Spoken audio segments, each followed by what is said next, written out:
Well, hello, Zero Chef. Good evening. How are we all tonight?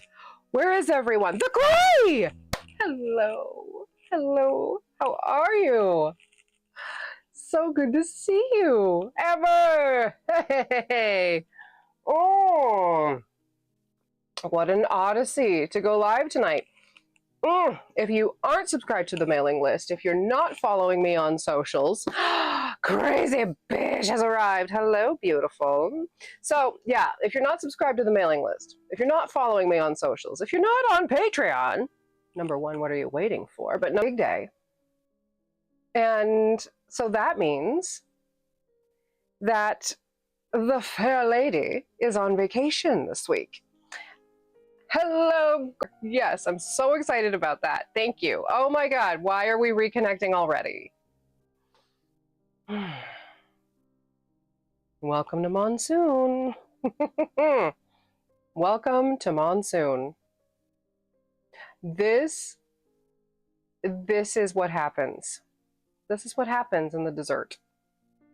Everyone's deserted. I do not understand. There we go. Now we're finally back again. Okay, good. Probably because you're a man. Oh my goodness. Well, I'm a man. Yes, I am. Definitely more than you. So let's see.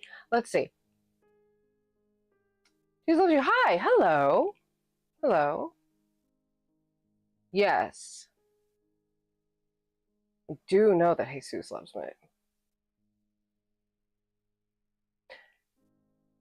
Let's see. I'm a published author. I'm a musician. I have 9 EPs with more than 5.6 million streams. I own an entire lifestyle brand. And what have you done? So, hello. Welcome back. My goodness. And also I can spell. Look at that. I know the difference between your and your. Twitch just went wonky. Yeah, everything did. Everything did. Okay. So, Emily, hello, my waifu. Welcome back, everybody. Welcome back.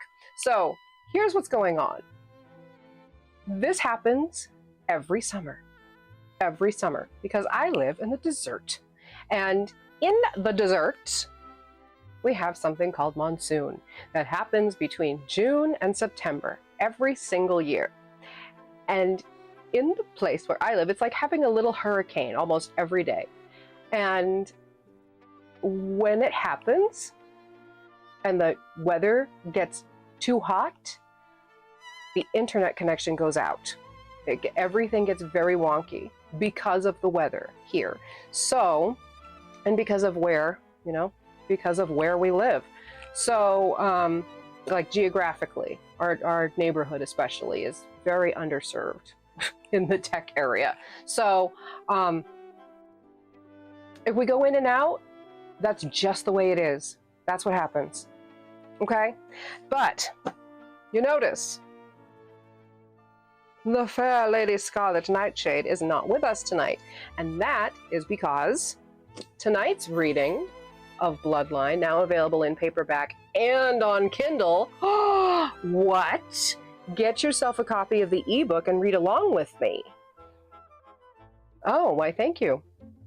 It's the, tonight it's the Jolie Beauty Sirens palette, of course.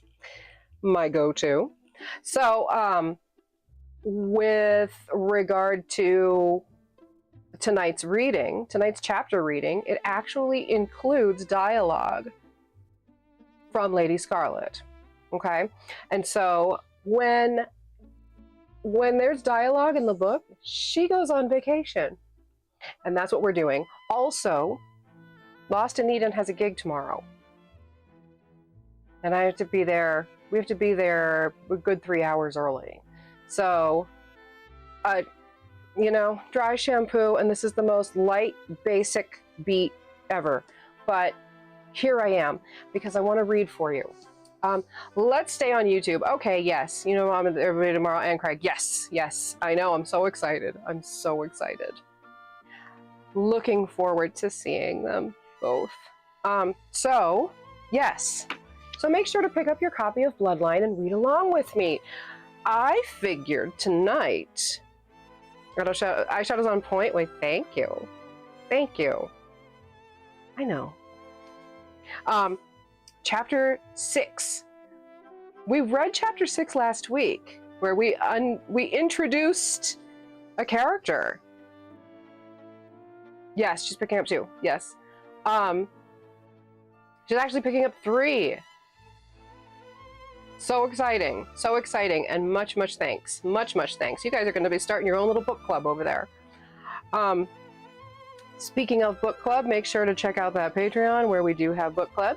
But last week we introduced this new character, but for those who weren't there last week, I thought we would start by reading that again and then go into chapter 7, because there was so much drama in chapter 6 last week. When you order your signed copy of Bloodline, you'll get a little black on black Bloodline bookmark. How sexy is that? All made in-house.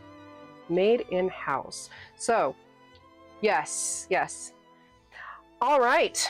So, and if you don't have time, if you're just champing at the bit to read along with me tonight, right now, make sure to grab an ebook copy exclusively on Amazon for the Amazon Kindle, and you can enjoy that for $4.99, or if you're subscribed to Kindle Unlimited, you can enjoy your copy for free with your Kindle Unlimited subscription.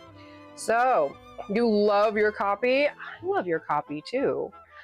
It's so nice to know that all of these books are finding these cozy homes with all of you, and you're all enjoying it with me, right?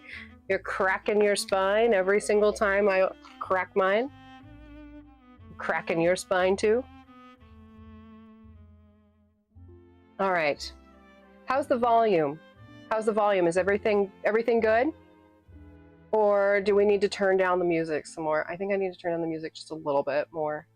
There we go. Okay. There. So, all right. Now that should fix the balance. The gray disappeared. Wah.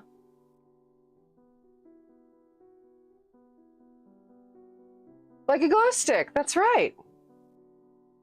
Some people are like glow sticks. You just want to shake them until the lights come on.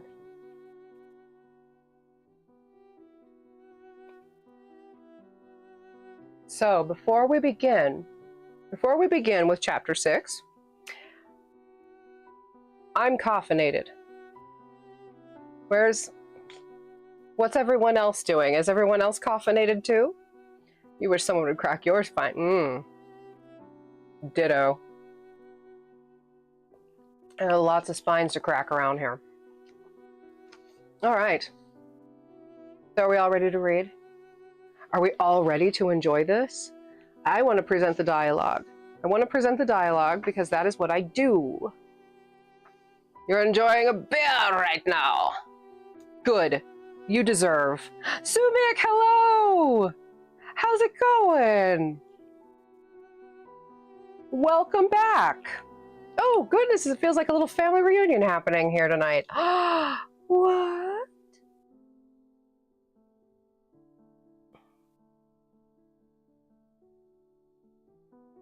This is wonderful. Wonderful. All right. Good. Let's all crack our spines then. Dive in to chapter 6. I'll give everybody a little bit of time. If you're on the ebook, put some bloodlines in the chat if you have your copy and you're ready to read chapter 6. Hello, gorgeous. Well, all right. Throw some bloodlines in that chat. Oh, yeah. I see them starting to come in. Oh, yeah. I love it. I love it. I love it. So, yes. And somebody said that the eye look of it all was doing it for them. So, There. You can get a little bit of a close-up. This is the lightest, most last-minute, 10-minute beat. However, there we go. Yeah. However, this is the Jolie Beauty Sirens palette. It is my go-to. It's my absolute favorite of all time. I am probably ready to hit pan on it, so I think I need to put another one in the wish list. All right. You have your drink in hand. All right. Copies, but currently writing ideas down. Ah, excellent. You want that green. Which one? There are like 4 of them in here. The multi-chrome green? The multi-chrome, is that the one you're talking about? I'm a sucker for a multi-chrome.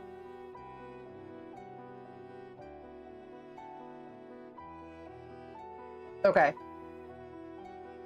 All right, that's enough about the Luke. I want to read for you. I want to recite. I want to orate. Narrate. All right. I am the opposite of relaxed. So, everyone, let's take a breath. Gorgeous, why thank you. All right, let's take a breath. Let's settle on in. Grab your sip of whatever you're sipping. And let's crack the spine to chapter 6 of Bloodline, Echoes of Deceit.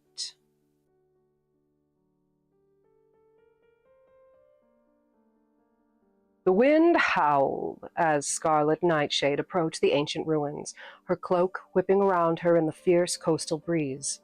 Below, jagged cliffs descended sharply into the tumultuous sea, the waves crashing violently against the rocks, sending up sprays of cold, salty mist. The scent of brine mingled with the unmistakable dampness of ancient stone, an air of decay and mystery clinging to the ruins that perched precariously on the edge of the cliffs. For Scarlet, this place was vital, a key to unlocking the secrets of her past. The moon, swollen and heavy in the night sky, bathed the crumbling walls in an eerie silver light. Speaking of, who else is feeling this full moon in Capricorn? Oof, who's ready to step into some power this weekend? Shadows danced along the decrepit stone as if the past itself was stirring, waiting for her arrival. This was no ordinary ruin. It was sacred ground where once her ancestors and the sirens had forged an ancient pact, a bond whose remnants still rippled through the tides of her lineage. Beside her, Professor Wheeler followed closely, his face illuminated by the pale light of their torches. His hazel eyes were wide with anticipation, gleaming beneath round wire frames, his excitement palpable despite the somber atmosphere. The professor was an intriguing figure, boyishly handsome in a way he himself didn't fully appreciate. Clean-shaven, with toned arms concealed beneath the sleeves of his button-down shirt, he seemed both scholarly and adventurous. The scholar had dedicated his life to studying the occult and hidden histories, and the opportunity to uncover truths buried within the Nightshade lineage was something he had dreamed of. As they approached the ruins, his breath quickened.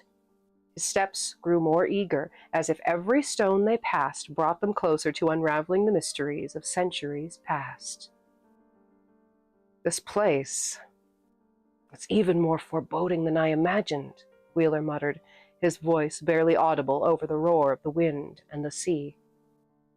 Scarlet said nothing, her eyes fixed ahead as they moved through the arched entrance that led them deeper into the ruins.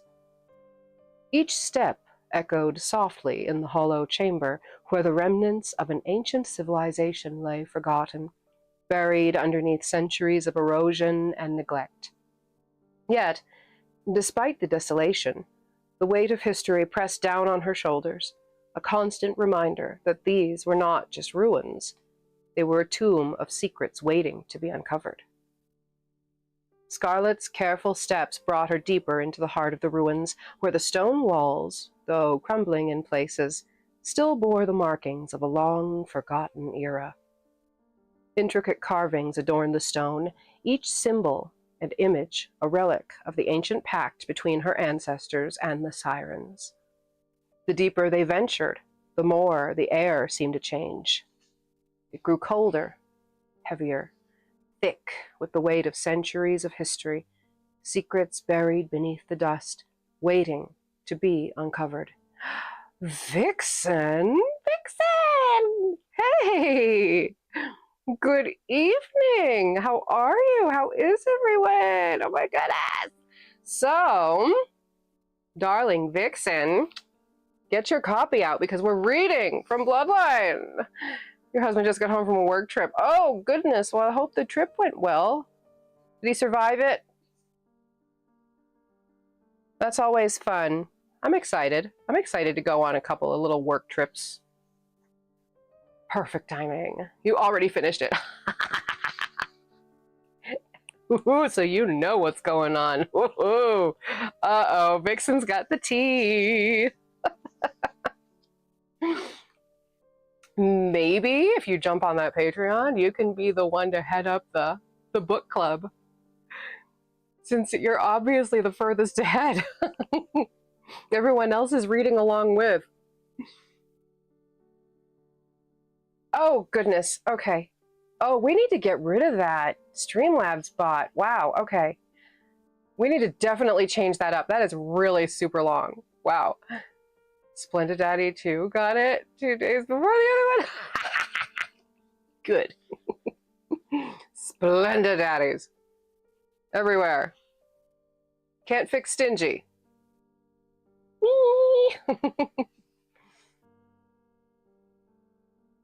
All right. Let's do it. Let's get back into it. Let's get back into it. So we're on chapter 6 right now. If you're just joining me and you want to read along with Bloodline by yours truly. They finally reached a chamber, hidden from the world for who knew how long. Unlike the exposed ruins above, this place felt untouched by time. The moonlight barely reached within, leaving the chamber bathed in shadow. Only the flickering flames of the torches illuminated the space, casting long, eerie shadows on the walls. Scarlet's breath caught as her eyes swept over the murals that lined the chamber. They were stunning in their detail, an ancient story etched into stone. Battles between grotesque sea creatures, fierce sirens, vampires, and wolves locked in eternal struggle. Her fingers traced the outline of the carvings, and as she did, she felt a strange connection to the figures depicted. There was power here, something alive in the stone, as if the past were reaching out to her. These symbols, Scarlet murmured, her voice barely a whisper. They speak of balance, bonds forged in the deepest waters of the darkest nights. Professor Wheeler, his scholarly mind clearly racing, adjusted his glasses and stepped forward, examining the intricate carvings with awe. Indeed, Scarlet, he said, his voice reverent as he studied the ancient symbols. It appears that your ancestors and the Siren Grotto shared more than just an alliance. They shared a bond meant to protect the world from something they feared might rise again. Scarlet's fingers hesitated over a particularly vivid carving of a regal figure, a siren whose gaze was fierce and commanding. Her eyes lingered on the figure, unmistakably the siren captain. Even in stone, her presence was imposing, as if she were more than just a memory, more than just a legend. A chill ran through Scarlet as she realized just how deeply intertwined her fate was with the ancient captain and the sirens. The craftsmanship here is extraordinary, Wheeler murmured, stepping closer to one of the more intricate carvings. The details are precise, as though these walls were carved with a purpose beyond mere record-keeping. Scarlet looked over at Wheeler, seeing his eyes gleam with the excitement of discovery. The professor, for all his bookish habits, was not just a passive observer.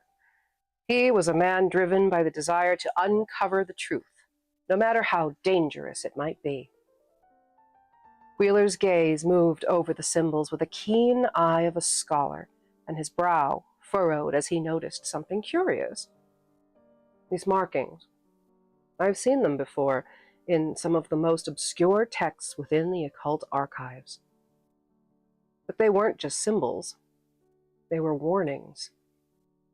Scarlet's attention sharpened. Warnings? Of what? Wheeler's fingers traced a series of carvings that ran along the base of the mural, symbols woven together in a pattern that seemed both ancient and deliberate. His voice lowered as he spoke. These carvings are more than just decoration. They're a warning, a record of a pact that was broken, a bond that was meant to unite but instead brought ruin to both sides. Scarlet's heart pounded in her chest as she tried to make sense of the images before her, half distracted by the uncharacteristically calloused hands that traced them. The murals depicted wars and betrayals, creatures of the deep, locked in battle with supernatural beings from the land. Her mind raced, piecing together fragments of the history she was only beginning to uncover. This wasn't just about an alliance between the Nightshades and the Sirens. It was about something far greater and far more dangerous. A broken pact, Scarlet whispered, her voice catching on the weight of the words. Between my family and the Sirens? Wheeler glanced at her, his hazel eyes filled with intensity. Yes. And if these murals are to be believed, the consequences of that broken pact are still unfolding. Scarlet's heart raced as her fingers grazed the cold, time-worn stone, tracing the intricate lines of the murals. The knowledge that her family had played a part in a broken pact, a betrayal that had rippled through the centuries, left her feeling both exposed and empowered. She had been raised in the shadow of secrets, and now those shadows were revealing themselves in ways she hadn't expected. But even more unsettling was the feeling that this ancient history was still alive, pulsing beneath the surface, waiting for the right moment to reawaken. How's everybody doing so far? How we doing? How we doing? I gotta check and make sure that everything is going good.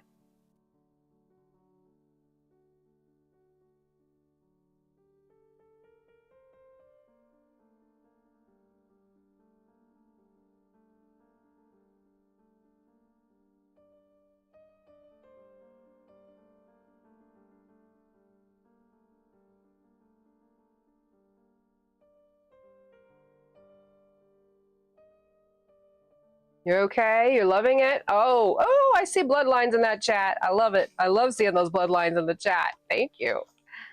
All right, good. Just making sure that that everybody's good. Yeah? Everybody's okay.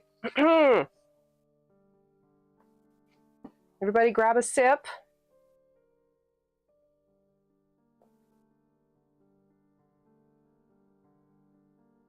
You must be tired, Crystal. You absolutely love it. Good. Who's excited? Who's excited for the audiobook to come out? Read by the author. Who's excited for that audiobook? Who's excited for behind the scenes info about the audiobook? Who's excited for behind the scenes of everything? Who's excited for like new content? Period. Just content. Good. I'm excited too. You guys, we are so close. Yeah, there are just so many moving parts. And I also took on a new client this week and I'm like, oh, okay, great. All of my personalities. Good. All 888 of them. You're crocheting a baby blanket? Oh, how sweet. How sweet. We must know who's the baby. Yay! Well, I'm excited too. So I'm just thrilled. Thrilled, absolutely thrilled. Every single one of you in this chat tonight, I believe, were instrumental in this launch. So thank you. Adding more daily. That's right. We're gonna start calling you Baskin Robbins. You got 31 flavors over there.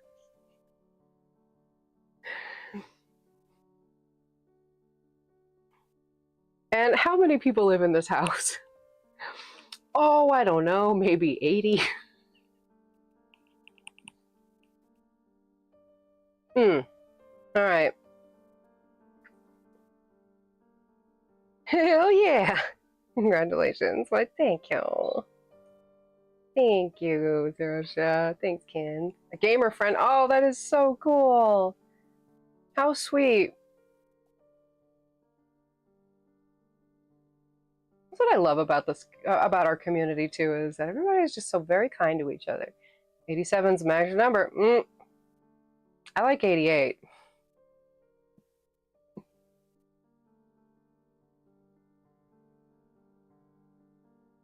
But everybody knows that's why the Siren Captain's 888 years old, right? Because twice ain't enough. Made one for the little boy 4 years ago, and now they're having a little girl. Oh, congratulations to them. That's so exciting. Drinking your drink and eating some watermelon. Oh, wow. My ear just closed up. Ooh, that was weird. Okay. All right. Let's get back into it, shall we? I'm excited to get back into this. Here we go. Ooh, like my leg is like bouncing underneath me. I'm so excited. Okay, here we go. A blood bond? Wheeler murmured, continuing his examination of the carvings. It was meant to unite your ancestors with the sirens, to protect both land and sea from a rising darkness. He paused, glancing at her with the look of uncertainty. But the murals don't suggest how or why that bond was broken. Scarlett's eyes narrowed as she studied the images again, her mind racing through the possibilities. If this bond is so important, why would it be shattered? What happened? Wheeler shook his head slowly, still piecing the clues together. It's unclear, but what evident is that once the bond was broken, and vines, it glowed faintly beneath her touch, a soft hum vibrating through the stone. For a moment, Scarlett could almost feel the weight of her ancestors' decisions pressing down on her, the choices they had made haunting her in the present. The crescent moon, Wheeler said softly, noting the symbol Scarlett had touched. It's a recurring motif in occult circles, symbolizing both power and cycles of renewal. But when it's entwined with serpents, he hesitated, as though reluctant to say the next words aloud. It often represents deception, betrayal. Scarlett's jaw clenched as she stepped back, the revelation hanging heavy in the air. Deception, she repeated, her voice barely a whisper. So the betrayal came from my family? Wheeler nodded grimly. Seems likely. The nightshades and the sirens were bound by a pact forged in blood, but somewhere along the way that bond was severed. Whether by greed, ambition, fear, someone broke the pact, and the consequences were disastrous. Scarlett's mind swirled with the implications of what Wheeler had said. Her family, her ancestors, had been at the center of this, their actions sparking a war that had raged in the shadows for centuries. And now she was left to uncover the truth, to understand the choices they had made and how they had led to the present. But before she could speak, The temperature in the room plummeted, and the faint, haunting strains of a melody filled the air. A siren's call, destructive and dangerous. Scarlet stiffened, the familiar sound stirring something primal within her. She recognized the song at once. They turned as one toward the far end of the chamber, where shadows seemed to shift and coalesce into a form that Scarlet knew all too well. The Siren Captain. She stood at the edge of the room. Her presence commanded abject deference. The moonlight from outside framed her silhouette, casting long shadows on the stone floor. Her eyes gleamed with something like amusement, though there was a cold, calculating edge to her smile. "I warned you," the Siren Captain said, her voice smooth, dripping with menace. "Some secrets are better left buried." Scarlet's heart hammered in her chest, but she forced herself to stand her ground. She instinctively moved closer to Wheeler, her protective instincts flaring. "What do you want?" Floor, a visible manifestation of the power she wielded. "The truth is a dangerous thing, Scarlet," she said, her voice now as cold as the frost. "It's a weapon that can cut deeper than you realize. These murals, these symbols, they're not just records of the past, they're warnings, and you would do well to heed them." Wheeler stepped forward, his expression tense but resolute. "We're not afraid of the truth," he said firmly. "We've come here to expose it, at any price."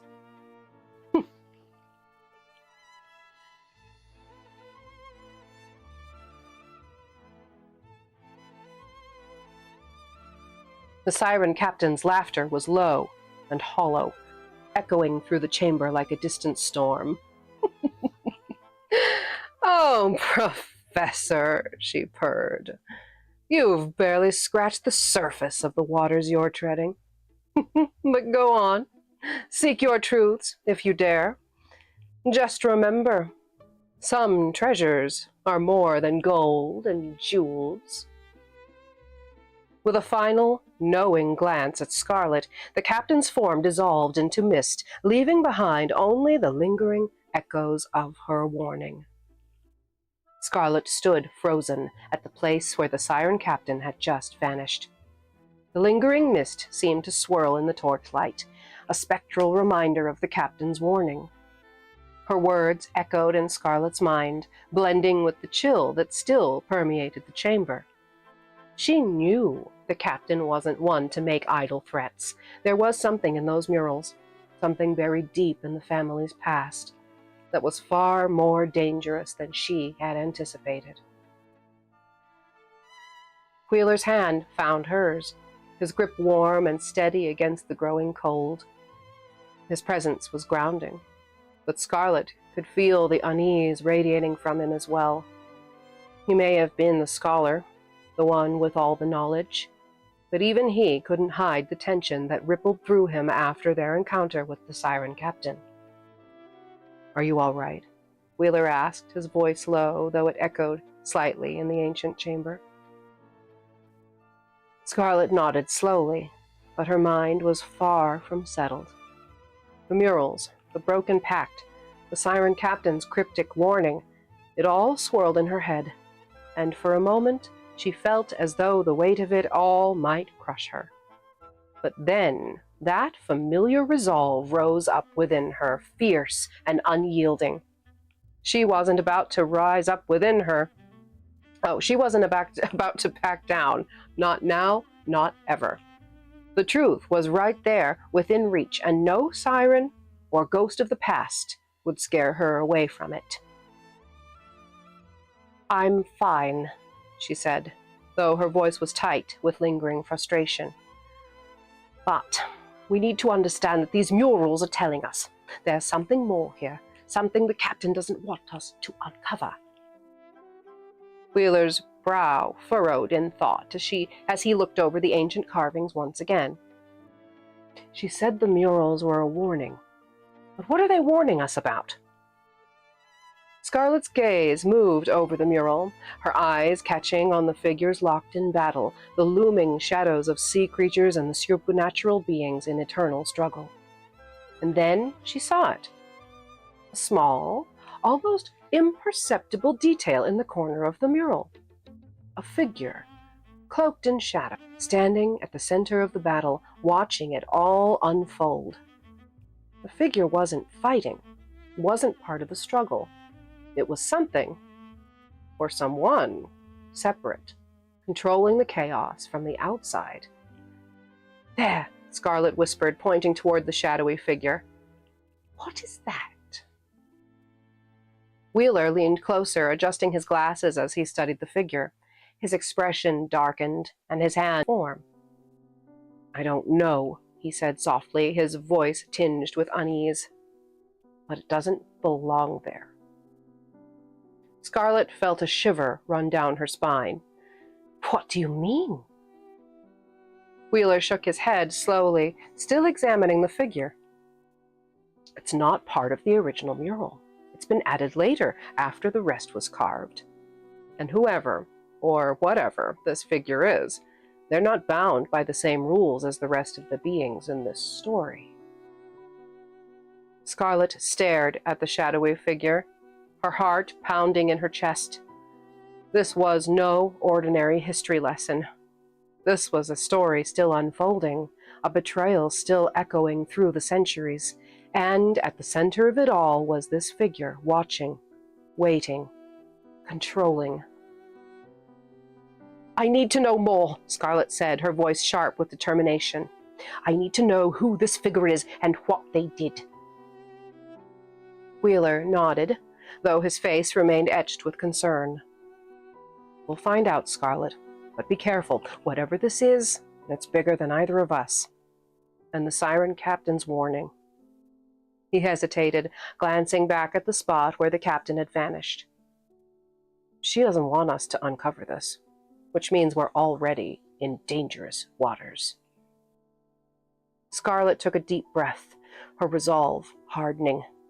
The Siren Captain could issue all the warnings she liked, but Scarlet had come too far to stop now. The truth was buried here, in these ancient stones, and she would dig until she uncovered every last secret. Scarlet stepped back, her gaze fixed on the mural. I shouldn't have brought you here. Wheeler frowned. What do you mean? This is exactly where we need to be. I thought I could handle this alone, she replied, frustration tinging her voice. But it's darker than I expected. Wheeler took a step closer. I'm not afraid of danger, Scarlet. You don't have to face this alone. But you don't know what you're getting into, she warned. Then let me learn, he insisted. I want to help you. Ah, Lady Scarlet Nightshade. For all the hidden histories Professor Nicholas Wheeler had uncovered in his relatively short career, she remained the one mystery he couldn't solve, the one riddle that defied his scholarly efforts. And, though his fascination with her was painfully obvious, Scarlet saw it for what it was, misguided affection, the kind of futile attraction humans so often felt toward creatures beyond their understanding. Ooh. Ooh. What? What? Oh, wait. Okay. Okay. What do we think? What do we think so far? What's... Ooh. Are they all just... Is everybody just, like, asleep? Like, have I soothed the savage beast?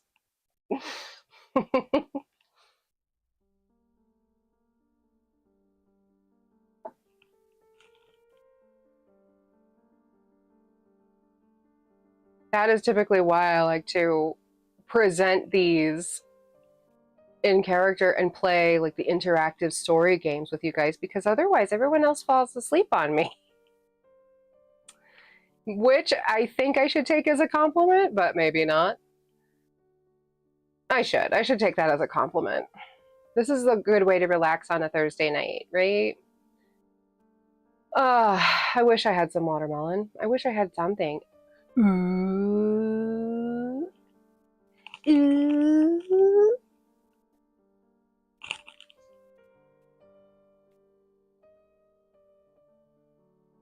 Let's do that before the camera decides to do it on its own. All right. So, okay, what do we all think? I'm going to finish this chapter. We're going to go through the rest of this chapter, and then we're going to take a little break, a little bit of a break, and then we'll do the next chapter. It keeps freezing. The hell? Okay. All right, let me explain it again. Let me explain it again about what's going on. We are enthralled. Yes. Everybody's sitting there like this. With their little with all your little fins kicked up behind you. It's going, we need Scarlett and Wheeler fanfic. Okay. So, here's the deal. So you guys know, I mean, I live in, I'm a little landlocked siren. I live in Arizona, and where we are, every summer we have monsoon, and the monsoon is like a little mini hurricane, like every single day or every other day, and it affects everything in our area. So when the weather's really bad, like when it's storming, or even if the temperature gets, above, say, 105, 106, which it does a lot of times, the internet goes out a lot and the electricity goes out a lot. So we haven't had any major, I guess today is our first major internet episode, which makes a lot of sense because it's been very hot. It's like a siren song luring us in. Yes, yes, I love that. So yeah, that's the whole deal. Wow, Streamlabs has no chill. It just filled up the entire screen. Okay, we definitely have to fix that. Let's put that on the list of things to fix. Okay, so but anyway, long story short, that's why it's buffering, because I have no control over it. It's just the internet in our area. So we do the best we can. And that's another reason why Lady Scarlett goes on vacation in the summer. Because she takes roughly 2 hours. Captain takes between 2.5 and 3 hours to prep for. And, I would rather take 20 minutes and risk streaming for 10 than take 2.5 hours and risk streaming for 10 minutes on it. You know what I mean? You love reading night. It's so relaxing. Yes. Except when we're talking about internet chaos. When we're talking about chaos, totally different story. Chaos. All right. Are we ready? I'm ready. Throw some bloodlines in that chat if you're ready to hear the rest of chapter 6. Let's go. Throw some bloodlines in the chat for this bookmark. By the way, anybody who has already received their copy and didn't get their bookmark or their little goodies that now go out with the books, you are still getting that, okay? You're still going to get that. But at the same time, like, life is happening. Everything's happening. I'm freaking busy right now. But I have not forgotten about it. Life is good. It's going to be fine. You're going to get your packages as soon as I possibly can. Okay? Your little envelopes with all your little goodies. If it can go crazy, it will, right? Right? I mean, Mackenzie's already cracked the food discussion seal, talking about eating watermelons. I want watermelon. I want food. All right. Bloodlines. I'm seeing those bloodlines happening now. There we go. Yeah, baby. Yeah, buddy. Love it. You've been lured in. Mm. Let's see how many, but next week, let's see how many more we can lure in. When I go live, share it with everybody you can. And hopefully by next week, the TikTok will be fixed too, so we can have all of our TikTok people back. I miss our TikTokers. Muscular from his weekend hiking excursions, Wheeler had the kind of quiet physicality that spoke of dedication rather than vanity. He had lived too long, seen too much, to be taken in by the fleeting charms of human desire. Wheeler, with his toned physique hidden beneath well-pressed shirts and his quick, curious mind, was just another human who would age, wither, and die. To consort with him, or anyone like him, would be as pointless as it would be dangerous. Still, there was something almost endearing about his eagerness, his excitement whenever they uncovered a new piece of her lineage together.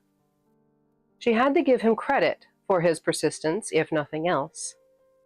It amused her to watch him fumble with his glasses when he was nervous, or his scholarly demeanor crumbling the moment she stepped too close, or when their hands brushed over the pages of some ancient text. His attraction to her was as plain as day, but to Scarlett it was nothing more than a passing human impulse, a weakness she neither encouraged nor indulged. Scarlett had met men like Wheeler before, scholars, occultists, even hunters, all of them fascinated by the myth of creatures like her, some hoping to understand, others hoping to destroy. But Wheeler, in his ignorance, was different. His curiosity had been driven by an academic thirst for knowledge, but it was now tainted by something more personal. He admired her, perhaps even loved her in some naive, mortal way. And though he kept it hidden behind a mask of professionalism, Scarlett could feel it in the way his pulse quickened when he was near her, the way his gaze lingered a little too long on her lips, her neck. In another time, under different circumstances, Scarlett might have killed him for that. But for now, he was useful. His knowledge of ancient histories and his access to the hidden archives had proven invaluable to her search for answers.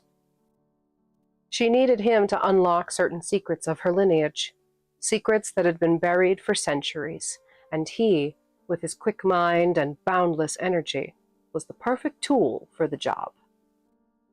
But that was all he would ever be, a tool, a means to an end.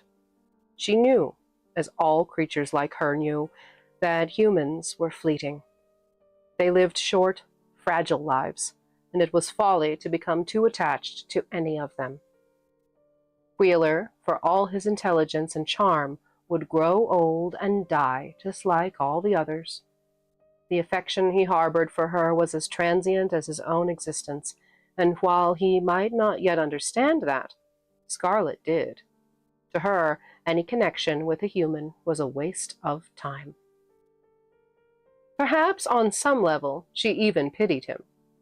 He was too blinded by his fascination to see the truth, that to someone like her, his life was little more than a flicker in the dark, soon to be snuffed out. He was trying so hard to understand her world, to pace her within the context of the ancient histories that he had studied, but he couldn't comprehend the reality of what she was. He couldn't grasp that to her he was nothing more than a passing shadow, someone who could vanish tomorrow and it would make no difference. And yet, despite, found herself almost entertained by his efforts. His fumbling attempts to understand the vastness of her life, his misguided affections. There was something tragically human about it. And while Scarlett had no interest in reciprocating, she wasn't above indulging his fascination for as long as it suited her purposes. But she knew the truth. The moment he ceased to be useful, the moment he crossed a line, Wheeler's fate, like all human lives, was sealed from the moment he was born. And Scarlet had no intention of becoming entangled in the emotions or attachments that could only end in disappointment. For now, he would serve his role. He would help her uncover the secrets she needed, and then, like all the others, he would fade into the past, another name, another face, lost to time. For a moment, Scarlet's thoughts turned to her father, Balthazar. He had always been distant, an enigmatic figure shrouded in his own secrets. But now she was starting to see the threads that connected him to all of this. The broken pact, the Siren Grotto, and the shadowy figure that lurked in the background. Her father had known more than he had ever let on, and now she was left to pick up the pieces of his legacy. "Let's move on," Scarlet said finally, her voice steady. "We need more information, more context. This," she gestured to the murals, "is only the beginning. Whatever we're looking for, it's out there. We just need to know where to look." With one last glance at the shadowy figure in the mural, Scarlet turned and led Wheeler out of the chamber. The weight of the past pressed down on her shoulders, but the fire of determination burned in her chest. The truth of Lady Scarlet Nightshade's lineage was out there, and she would stop at nothing to uncover it.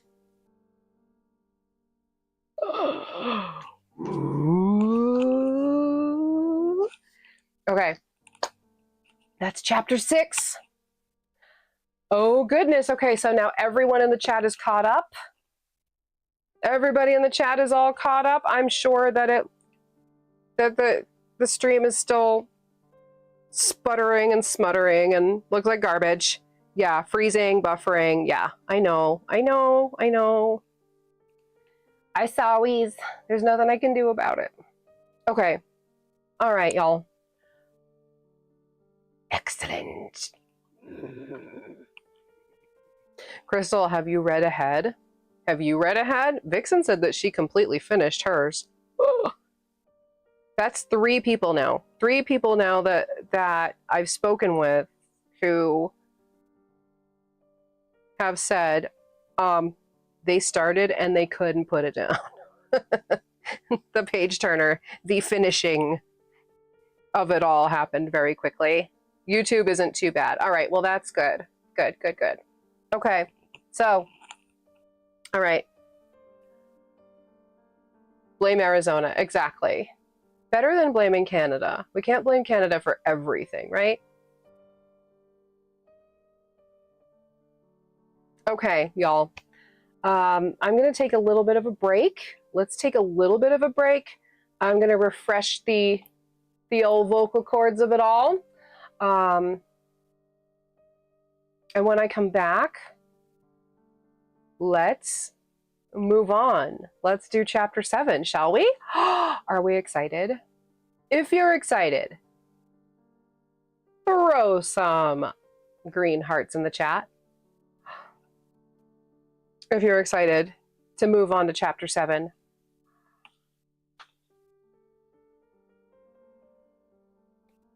You need to. Yeah, like Frog was in a hospital, right? Right? I know. Can relate. Can absolutely relate. I was telling everyone earlier, I don't know if you were here for it or not, but I took on yet another client this week. I'm actually, well, I'll tell y'all when I come back from break. All right. See you all very shortly. And in the meantime, I want everybody's thoughts about what they think is going to happen between these two. The story's starting to heat up. Yes, congratulations, wife. Thank you. Well, don't congratulate me yet. Let's find. I'll tell you all the story about it a little bit later. All right. See you in a couple.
Alrighty.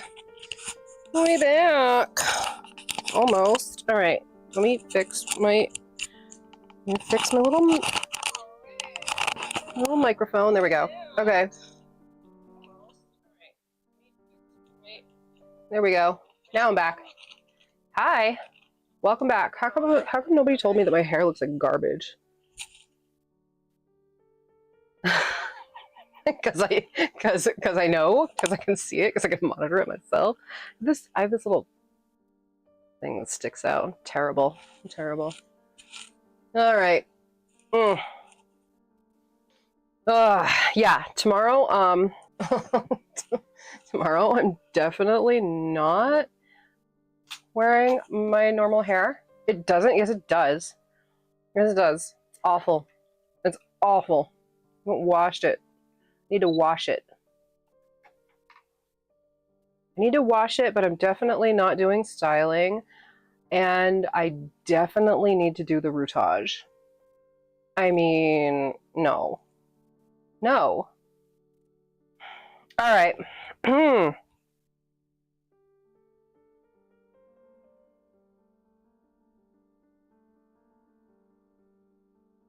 Who is ready?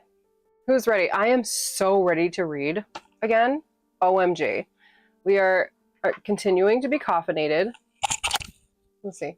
I love you, you pretty. I love you, you pretty. Stop. All right. All right.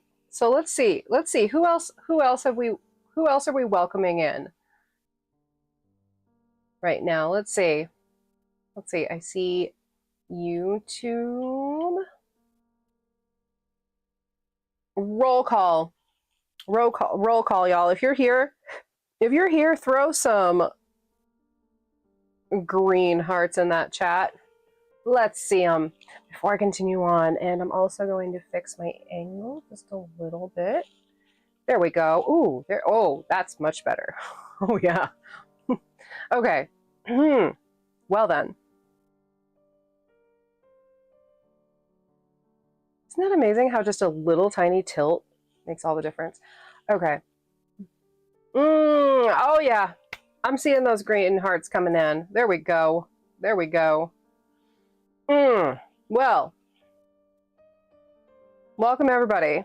Welcome back. Welcome back. Welcome front.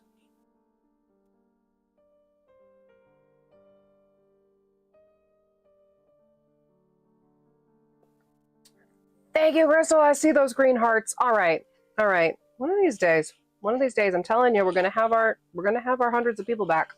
I'm telling you, they're coming. They're coming. We have been digging the ditches for the rains to come literally all year long, and it is time. Let's go. Bring the rain. Bring that rain. All right. Here we go. I am gonna start. Chapter 7. Chapter 7, you guys. If you have your copy of Bloodline with you, make sure to let's crack our spines once more and move into Chapter 7.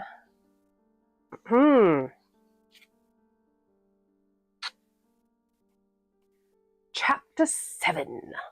Hey, I see that bloodline right in there from Ember.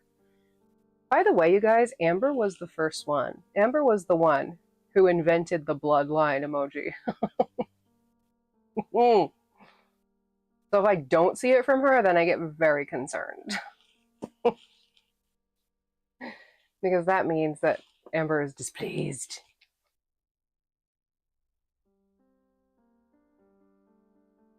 Okay. Here we go. Ready to read if you are.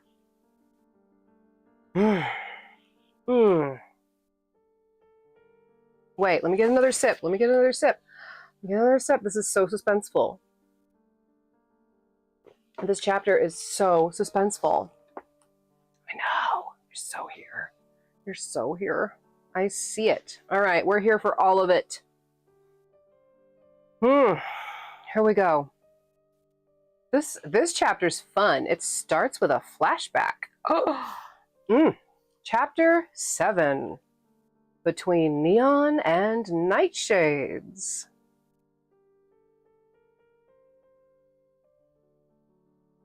The soft strains of a harpsichord filtered through the corridors of Nightshade Manor, mingling with the rhythmic ticking of a grand clock that stood sentinel in the foyer. Scarlet, just 7 years old, wandered aimlessly through the vast, dimly lit halls. Her small feet padded silently on the polished wood floors as she traced her fingers along the intricate carvings that adorned the walls, pretending they were secret codes meant only for her. The manor, grand and foreboding, was her entire world, a place filled with shadows, secrets, and echoes of a past she didn't understand. She loved it here, though it often felt lonely. The heavy drapes and towering tapestries seemed to swallow the light, casting the halls in perpetual twilight. Portraits of stern-faced ancestors lined the walls, their eyes following her as she moved, each one a stranger bound to her by blood, yet forever distant. Scarlet had never met any of them. They were just faces in frames, relics of a family she only knew through whispers and half-told stories.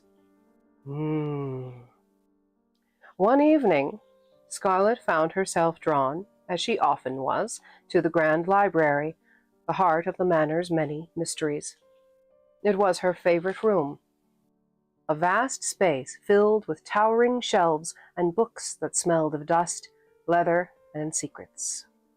She climbed into her usual armchair, far too large for her, and settled with a heavy tome she'd snatched from the upper shelf, one her father had told her not to touch. But Scarlet was tired of being told no. She was tired of feeling small in a house so big.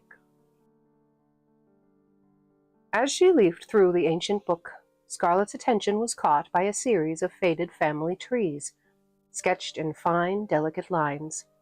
She frowned, recognizing the names and faces of the ancestors whose portraits lined the halls. But there were so many she'd never seen before. So many names she didn't know. Where were they now?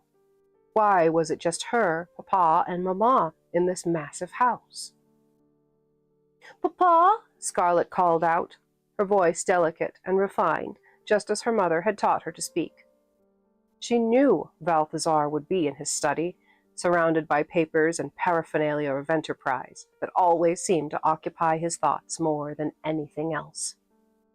Balthazar's deep voice echoed from down the hall, warm yet distant. "In here, little shadow mine."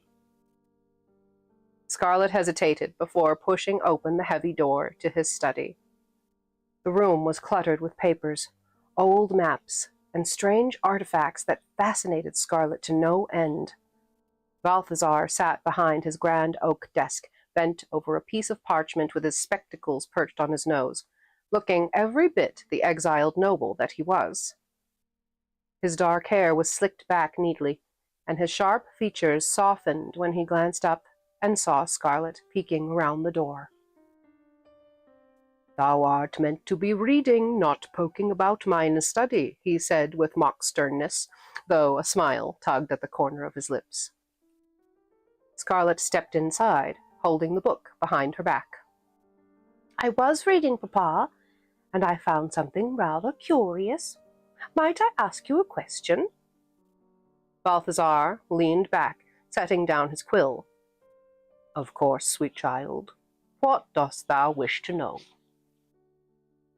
Scarlet edged closer, pulling the book around and flipping it open to the family tree. She pointed at the unfamiliar names, her brow furrowing in thought. "Who are these people, the ones in the portraits? I've never seen them before. Why do they not come to call upon us?" Balthazar's smile wavered, but he reached out and gently pulled her onto his knee. "Ah, those art our kin, Scarlet, nobles of old, whose lives didst take them far from us. They dwelleth now in lands and times far removed from ours." "But why are we alone here?" Scarlet pressed, her voice a mix of childlike curiosity and a hint of sadness. "Is it because of something we did?" Balthazar paused, his gaze softening as he looked at his daughter. Nay, dearest, 'tis not about what hath been done, but rather the paths we choose. Thy mother and I hath chosen a different way, one apart from the rest. Can we not visit them? Scarlet asked, leaning into him, her small hands clutching the edge of his coat. I should very much like to know them. Balthazar chuckled softly, brushing a loose curl from her face. Ah, my little bold one, 'tis not so simple as a mere visit. Our kin hath their own callings. We art set apart, you and I, as thy dear mother. 'Tis not a punishment, but a privilege of sorts, though it may seem otherwise. Scarlet looked up, her eyes wide and thoughtful. What, dost thou not miss them, Papa? I think it would be grand to have them all here, at least to make their acquaintance. Balthazar's expression softened further, and he sighed, his gaze turning wistful. At times mine heart doth yearn for what once was, but I have found something far more precious. This sanctuary, and thee within it. We art where we ought to be, my sweet Scarlet. Scarlet smiled faintly, comforted by his words, though not entirely understanding. She rested her head against his chest, listening to the steady beat of his heart. I suppose I shall stay here then with you and Mamma. Balthazar kissed the top of her head, his voice filled with tenderness, though his eyes briefly flickered with a shadow of something unspoken. Indeed thou shalt, little shadow mine, but one day thou shalt grow and seek thine own path far beyond these walls, and when that day comes, know thou art ready. Scarlet nodded, feeling content for the moment. She slipped off his knee and gave him a playful curtsy, the way she'd seen the ladies in the portraits pose. Thank thee, Papa. I shall be in the library if you have need of me. Balthazar watched her scamper out of the room, book still in hand, his smile laced with a bittersweet knowledge that one day he would have to let her go. Troublesome, but thou art mine greatest joy. Scarlet hurried back to her armchair, the unanswered questions still swirling in her mind. She looked once more at the portraits, at the stern faces frozen in time, and promised herself that one day she would uncover all the secrets that Nightshade Manor held. For now, she was content to be her father's little shadow, safe within the walls of her ancient, mysterious home.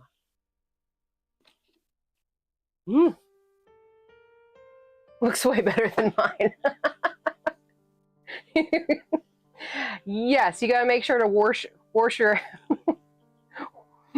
wash your hair, wash behind your ears with your wash rag.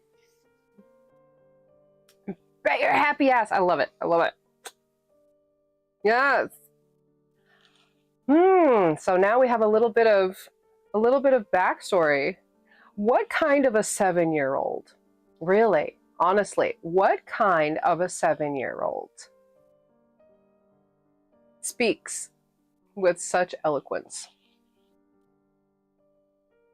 This family isn't what they seem, is it? This family, a little bit different. Maybe don't wash your sister, right?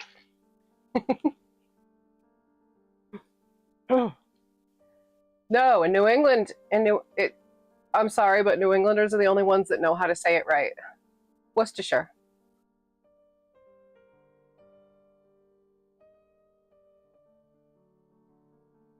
But that's also because every city in New England, doesn't matter where you are, every town and city and hovel in New England is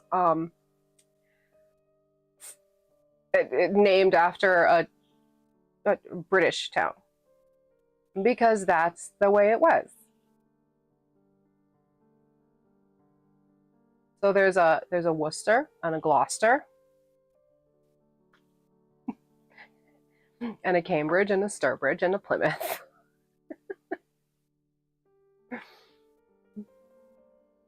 Yeah. All right. See, yeah, Zero Chef knows too. She's from there too. Everybody knows. Wash that ass in the shower. I don't know how many 7-year-olds that speak that eloquently, right? Warwick. Yep.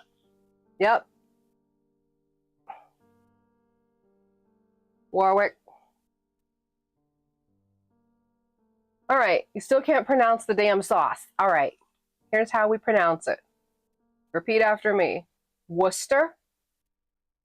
Worcester. Like rooster with a W. Worcester. Sure. Like sure.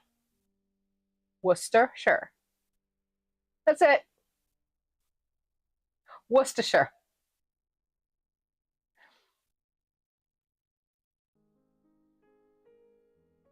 And if you want to get real New England about it, it's Worcestershire. There you go. See, Emily's got it. All right. I'll leave you all to your elocution lessons. And I'm going to keep reading. Thank you, everybody who has subscribed over on Twitch. It is very much appreciated. Believe you me. I'm telling you, with that Patreon soon, we're going to be walking with Jesus with 12 people. with my 12 followers right here, my 12 disciples. OMG, y'all, we gotta work together on this somehow. So thank you very much for subscribing, for gifting, for doing all of the things, tipping, donating. Accent came back when you were a dad, right? Yeah, the accent comes back. Every time I talk to somebody from home, my accent comes back. But otherwise, I don't have one. I have a multi-regional, non-regional accent. I'm telling you, Crystal, I'm telling you, girl, we gotta get we gotta get some more merfolks up in here real soon. But everything's back. Like, everything's back now. We're officially back in business. Everything's fine. Like, we're here. Now we just need to build. Yeah? We need to rebuild. Good old-fashioned Amish barn raisings. All right. Let's continue on, shall we? Let's stay happy. Let's stay with the happy positivity. Maria came back when she was talking to Dad. Yeah, right. Speaking of, I have to talk to Maria. I need to talk to Maria because apparently I'm supposed to be teaching guitar lessons to one of the babies, to one of your to your nephew. Crystal, join us. But she is. She already is. She's here. She's there. She's everywhere. She is part of us. She is one of us. All right, we back. Yeah, Isaiah. Yeah, this little. Yeah, but I heard that. I heard that Grandpa got him a guitar, so we're gonna do lessons. As far as I know, I got to make sure that Maria's down for that. All right, let's continue on. Let's stay positive. The 13th, right? Yes, you're the 13th disciple. Judas. I bring you frankincense. I bring you gold, and I bring you myrrh. Durr. Judas. It's okay. It's all good. It's all good. No, we definitely need some things happening. Judas, no. R.I.P. Vine. All right, let's go. Let's go. I can't. What do you people do to me? What do you people do to me? The things I do for you people. Seriously. Ugh. Everybody take a shot, because Siren lost her train of thought. Hmm? All right.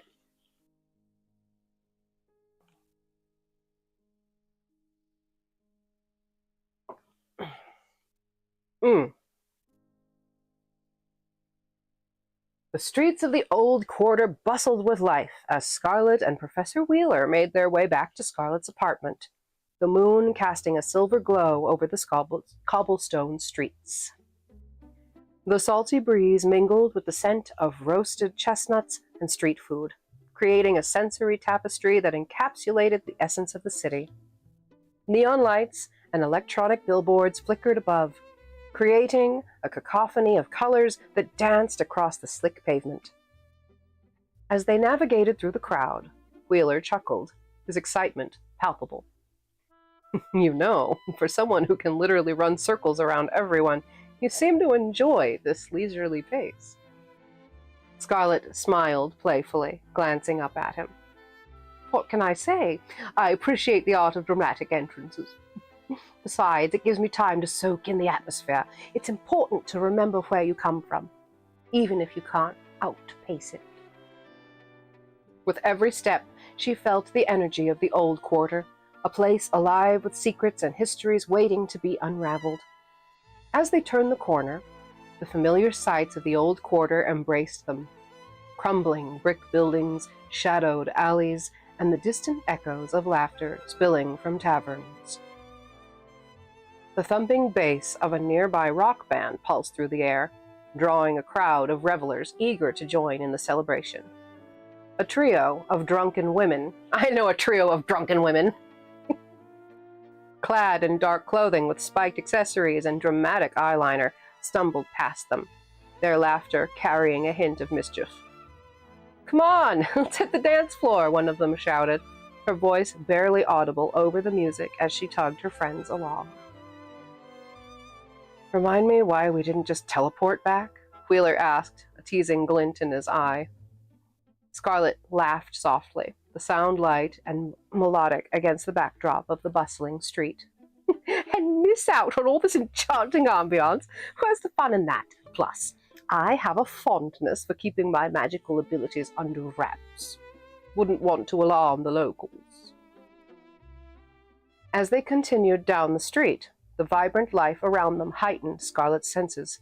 The rich tapestry of sounds, laughter, music, the occasional shout, wrapped around her like a comforting blanket.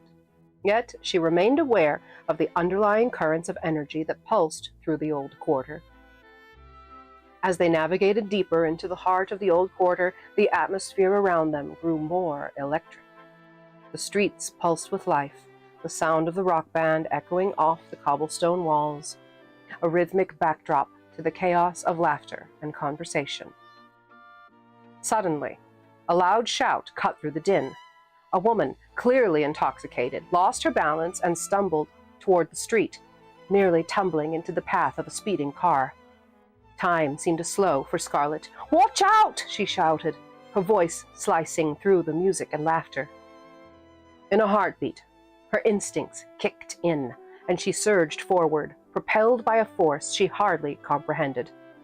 She moved faster than the eye could follow, a blur of Victorian elegance and urgency.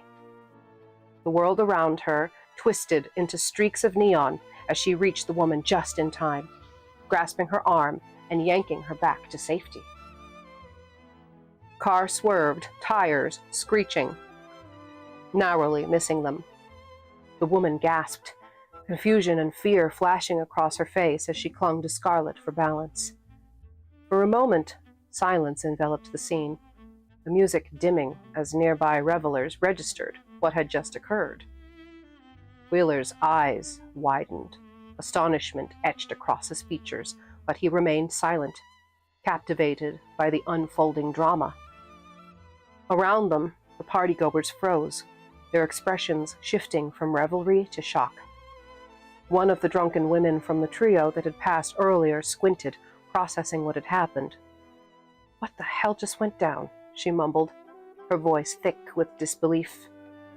"Did you see that?" another stammered, her laughter evaporating as she pointed toward Scarlet. She just appeared. Scarlet felt a rush of adrenaline and unease. She hadn't intended to showcase her powers, and the thrill of saving the woman surged through her. Yet, the stunned faces of those around her grounded her in the gravity of the moment. Wheeler stepped closer, his voice low but filled with wonder. "Scarlet, that was incredible. You moved like a shadow." The woman, still recovering from her near miss, glanced at Scarlet, her eyes wide with a mix of gratitude and fear. "Did you teleport?" she asked, breathless. Scarlet shook her head, trying to downplay the incident. "Just a reflex," she replied, her tone steadier than she felt. But as the crowd remained silent, staring at her with a mixture of awe and confusion, the weight of her abilities settled heavily on her shoulders. It was a stark reminder that she wasn't just a woman navigating the nightlife. She was part of a deeper, more complex reality. "Maybe we should keep moving," Wheeler suggested, breaking the lingering tension, "before anyone asks too many questions." Scarlet nodded, her heart still racing. "They're too drunk to remember this an hour from now, and besides, if any of them do remember tomorrow, we're in the old quarter, remember?" As they resumed their walk, the vibrant life of the old quarter enveloped them once again, but the echoes of what had just transpired weighed heavily in the air. I only say wart because my mom said it. If I said it the right way, I sound like a bale of hay. Did you see that? Did you see that TikTok? That poor girl. Poor girl. She goes, "Yeah, somebody told me I was so pretty, and then once I opened my mouth, I sound like a bale of hay." That was rude. That was pretty fucking rude. Uh-oh. Scarlet's secret is out. At least a little bit. All this action happening. The night was still young, and there were secrets to uncover.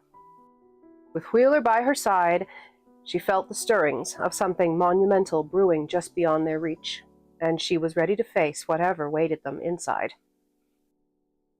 They turned another corner, the entrance to her apartment building coming into view. The towering structure loomed above them, a blend of modern architecture and vintage charm, a fitting sanctuary for a woman like Scarlet.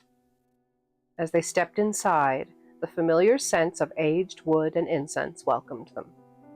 The lobby was a blend of vintage fixtures and contemporary accents, creating an inviting atmosphere that wrapped around them like a warm embrace.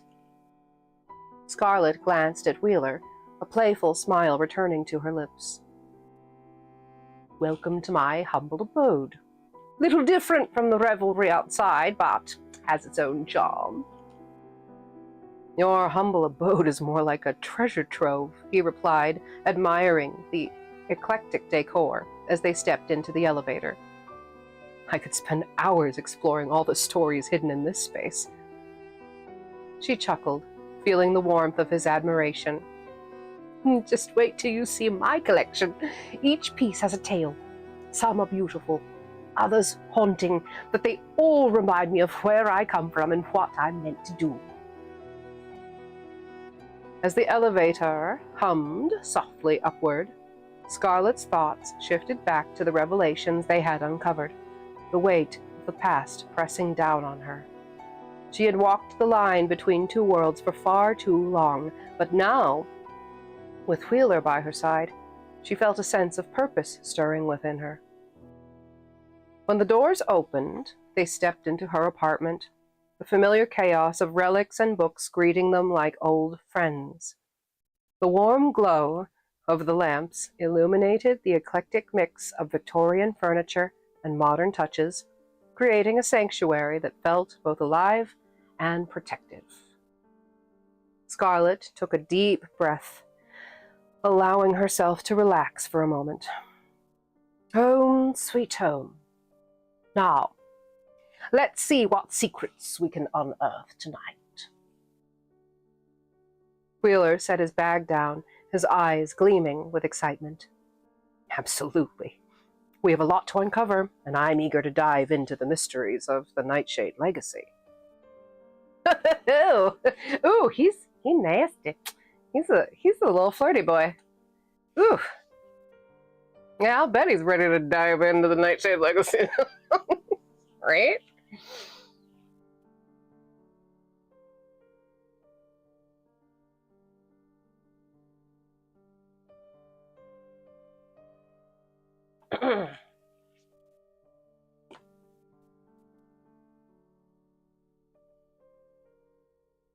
As they settled in, spicy. Yes. New York's hottest club is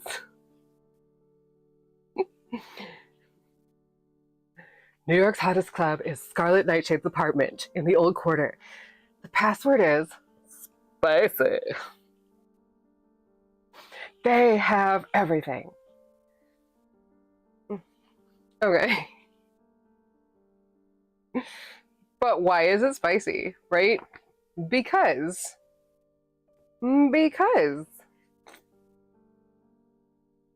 she more than just a pretty little magical face that bites people. She more than just a violent little thing that waves a magic wand and then eats people.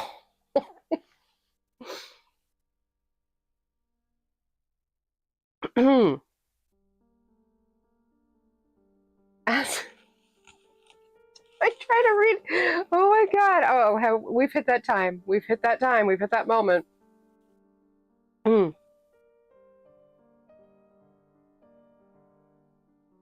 As they settled in. No, I'm not. No, I'm not good. No, I'm not. This is what you do to me.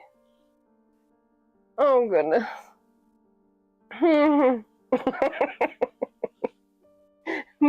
Because I wrote the thing. I know what's coming up.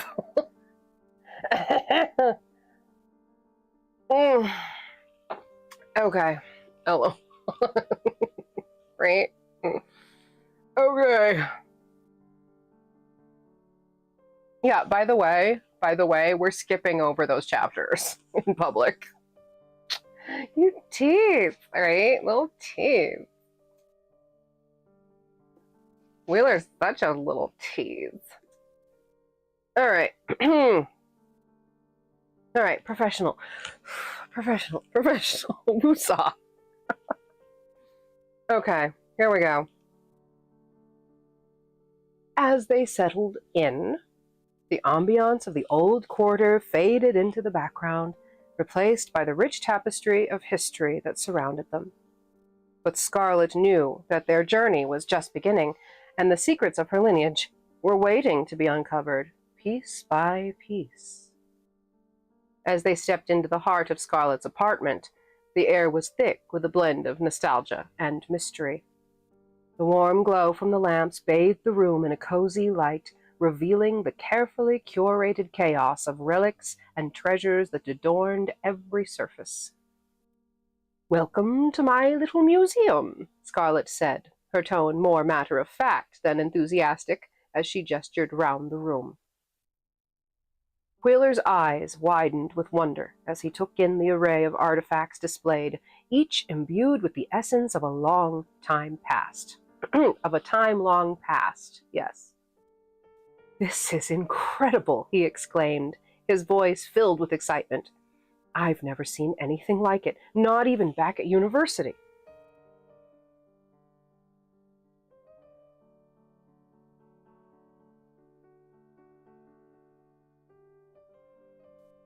Pardon me. One button at a time, right?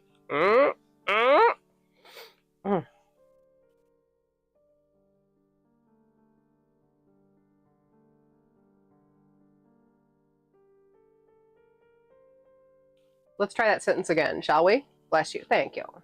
Thank you. Wheeler's eyes widened with a wonder as he took in the array of artifacts displayed, each imbued with the essence of a time long past. "This is incredible," he exclaimed, his voice filled with excitement. "I've never seen anything like it, not even back at the university." He moved closer to a tall wooden cabinet, its surface etched with intricate designs that seemed to tell stories of their own. Wheeler opened the doors with eager hands, revealing an assortment of treasures. "You have a collection of rare antiquities here. This," he pointed to a small, ornate box adorned with twisting vines and flowers. "This is exquisite. Was it a gift from a collector?" Scarlet shrugged, a hint of disinterest in her voice. "Just an heirloom, part of my family's history." Wheeler leaned in closer, his excitement palpable. "Fascinating. The craftsmanship here is remarkable. You must know the stories behind these pieces." Scarlet nodded disingenuously, feeling a rush of history, but also a twinge of unease. It wasn't every day she came across a historian as specialized as Wheeler, and the depth of his knowledge made her both curious and cautious. He turned to a silver locket on the next shelf, gently tracing the engraved patterns. "And this, a locket of protection? The significance of such items often revolves around memory and sentiment. They carry the essence of loved ones with them, safeguarding the bearers." Scarlet felt a flicker of pride, but she kept her tone measured. "'Was given to me by a noblewoman. Inside are tiny portraits of her family, and it's said to protect them from harm." Wheeler's enthusiasm only grew. "And silver, often considered a protective metal. You've got a real treasure here, Scarlet. The way it combines artistry with enchantment, it's incredible." As he moved through the room, he continued to share snippets of historical context, each artifact igniting a new spark of knowledge. He paused in front of a beautifully crafted sword displayed prominently on the wall, its blade gleaming menacingly. "Ah, this must belong to your ancestor, Malachar the Blood-Forged. Forged from the metal of fallen stars, I presume. Truly extraordinary." Scarlet felt her heart quicken at his words, the thrill of history intertwining with the sense of discomfort. "Yes, it carries the weight of battles fought to protect our legacy." Wheeler leaned closer, his gaze intense with admiration. "The symbolism of fallen stars is powerful. They're often associated with fate and divine intervention in many cultures. You've inherited not just objects, you carry their stories within you." Indeed. His behavior's making me think he's a shifty little bugger. Ooh. Ooh, I like it. Oh, theories are emerging,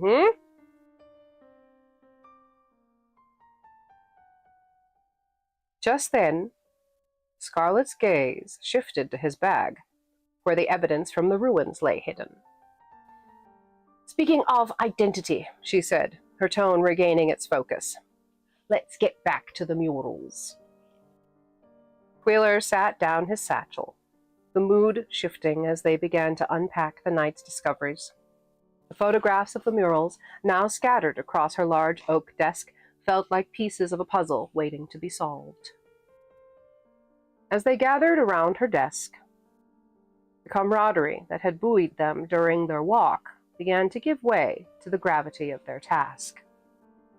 Scarlet turned to Wheeler, her heart racing with the implications of what lay ahead. Yes."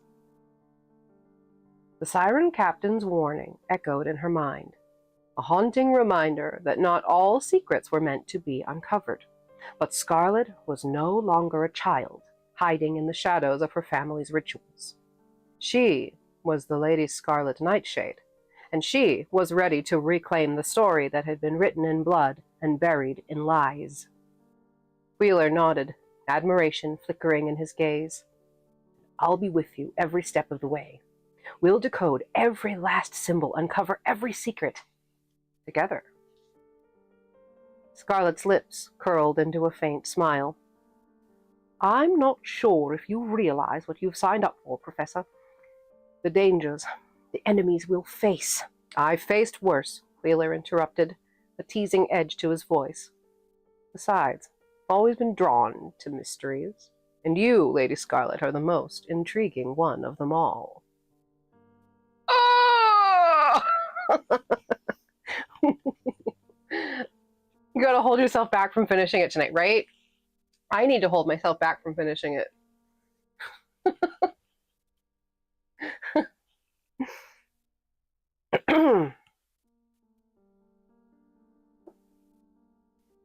Scarlet chuckled softly, the tension between them dissolving momentarily from their shared camaraderie. But as she glanced back at the table covered in fragments of the past, the weight of their task settled once more on her shoulders. They were on the precipice of something monumental, something that could shift the very fabric of the supernatural world. With Wheeler by her side, Scarlet knew they would uncover the truth, no matter the cost. And once they did, she would finally have the power to decide her own fate.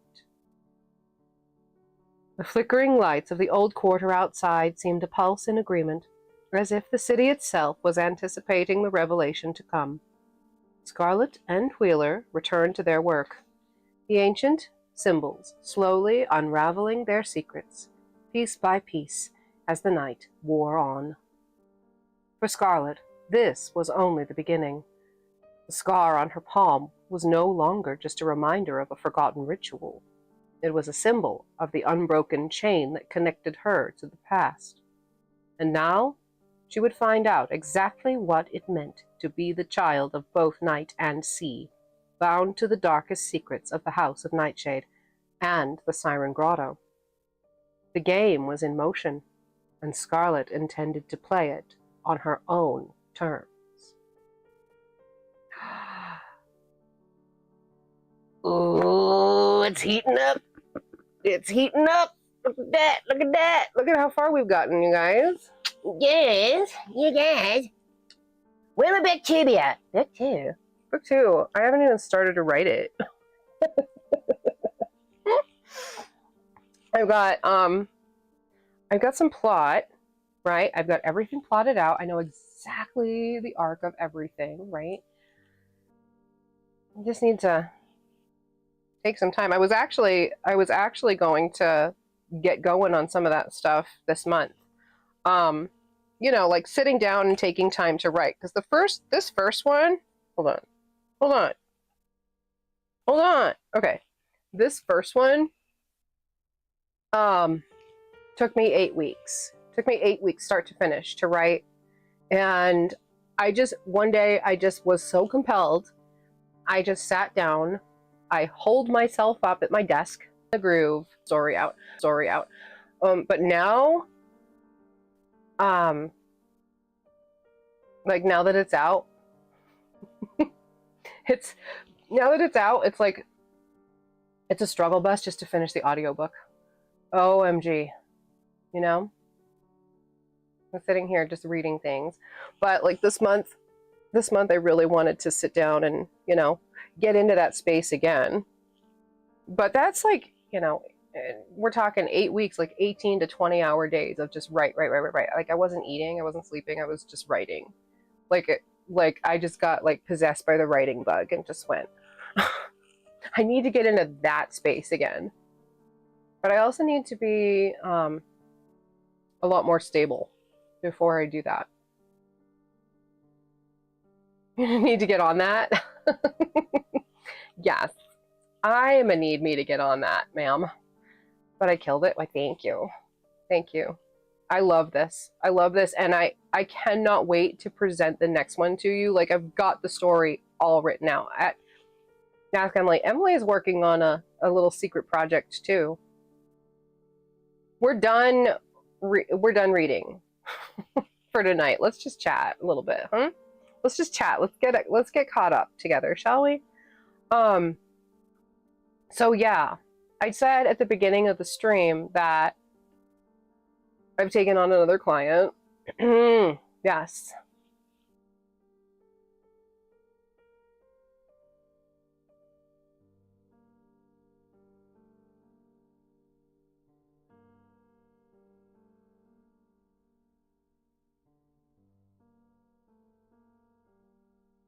I am. You guys are going to die. Oh, you guys are going to die 1,000 deaths.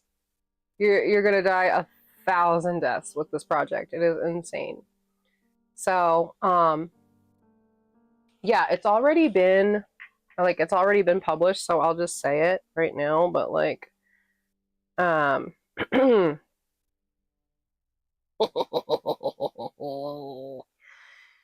where is it? Where is that?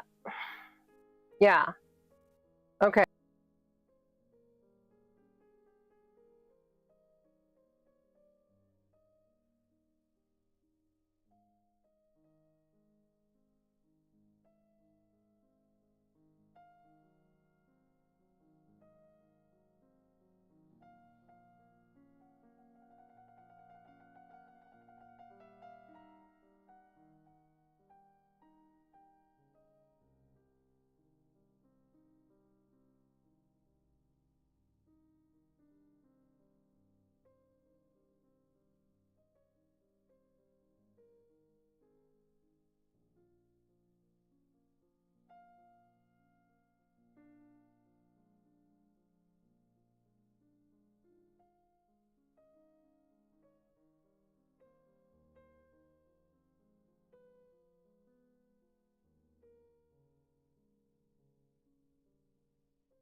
Okay.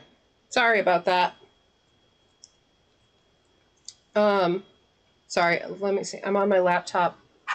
That's my laptop microphone. Let me see if it has to do with the little plug-in, because I like using these little TikTok microphones. They're great. And Papa Siren gave me this one too, but I can't find the receiver for it. It like the I plugged it in, and then I lifted this and I was going too fast and the receiver fell out somewhere. But like everything on the floor is black, so I don't know where. I have no idea where the receiver is, but this one is such higher quality than these. These are the little $5 TikTok microphones. But they sounded all right. They sound all right. They're good for our purposes tonight, right? There we go. Okay, there we go. Yeah, they sound good for our purposes. Thank you. All right. There we go. All right. They sound good. Yeah, I think so. I like to think so. Um what I like about the one that I'm using right now, we should be good now, right? Yeah.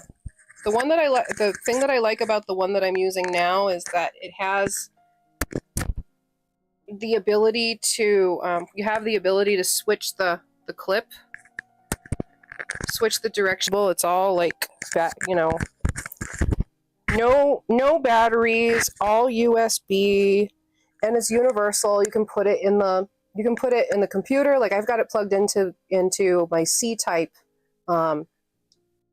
port on the computer right now, but it also has a headphone jack, and it has whatever the thing for Apple's called, Lightning, all in one receiver.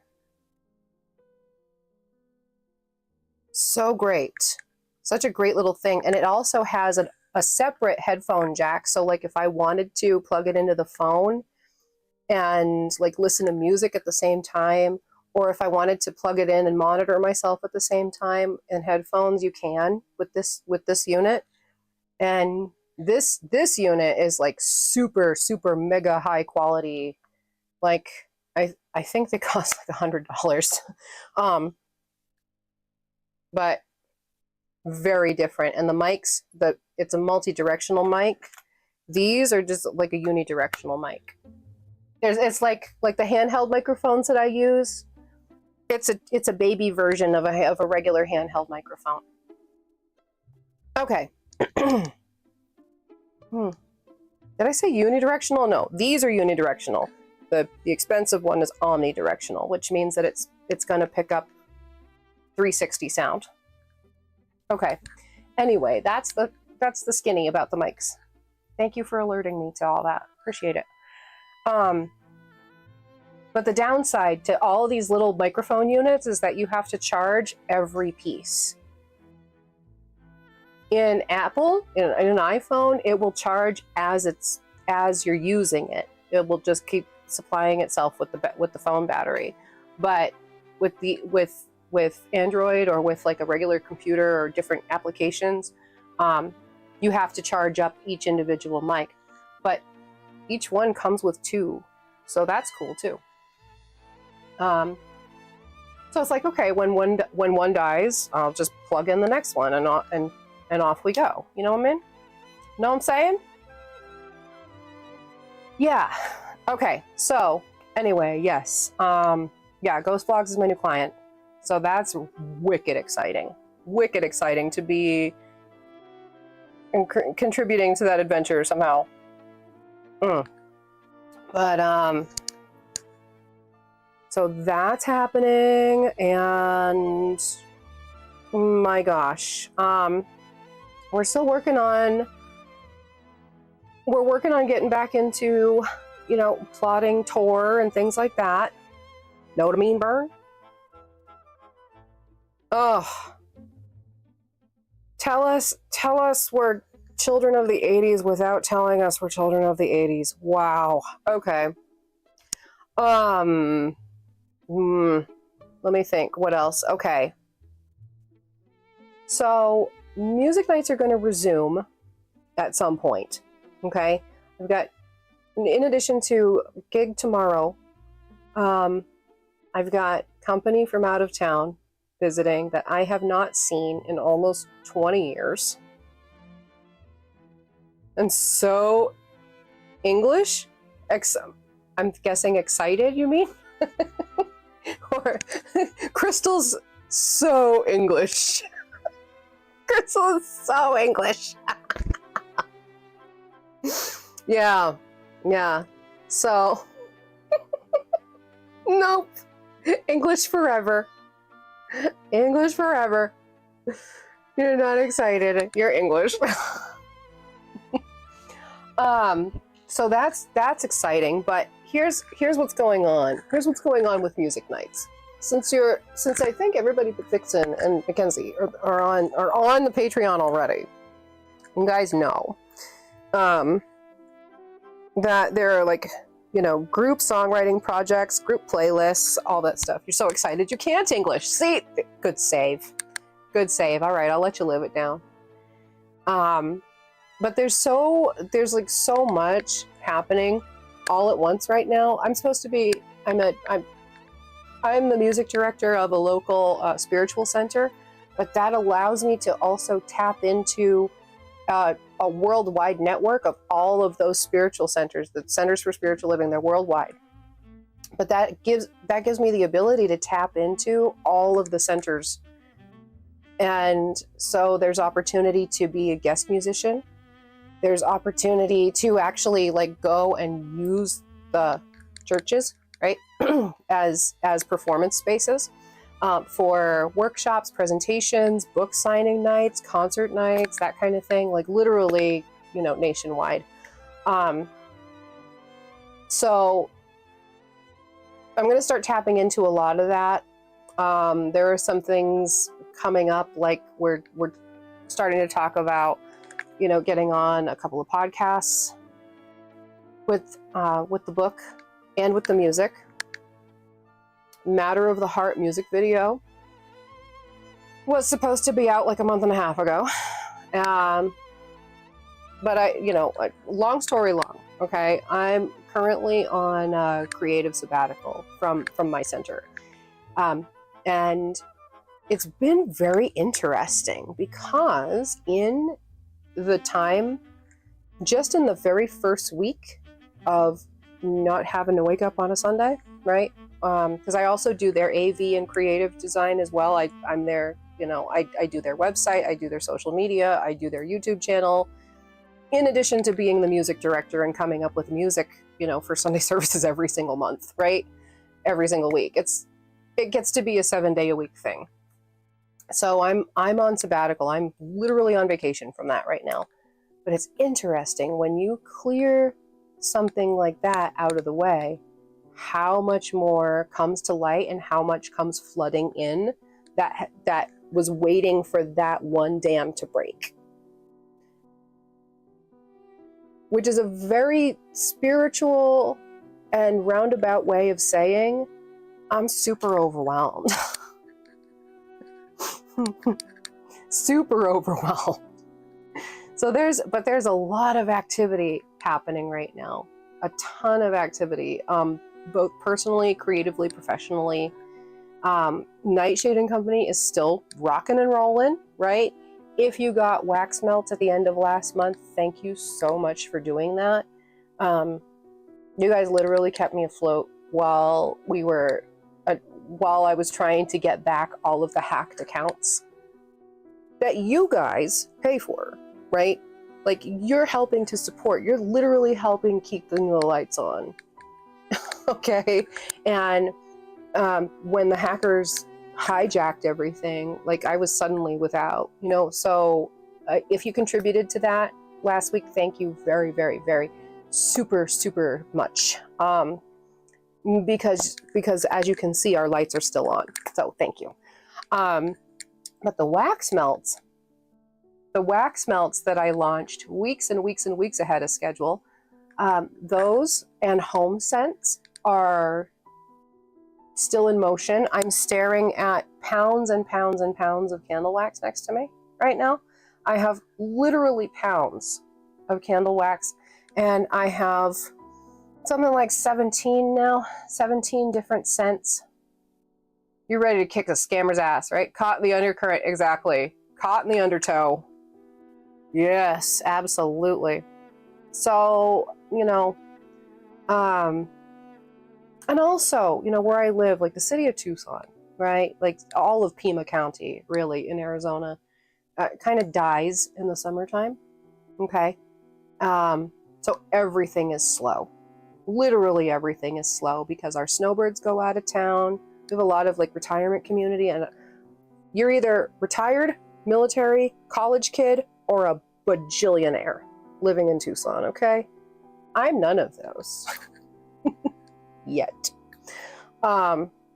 So those people, they're it's like a transient lifestyle, like our Air Force, our active duty Air Force are constantly being deployed in and out.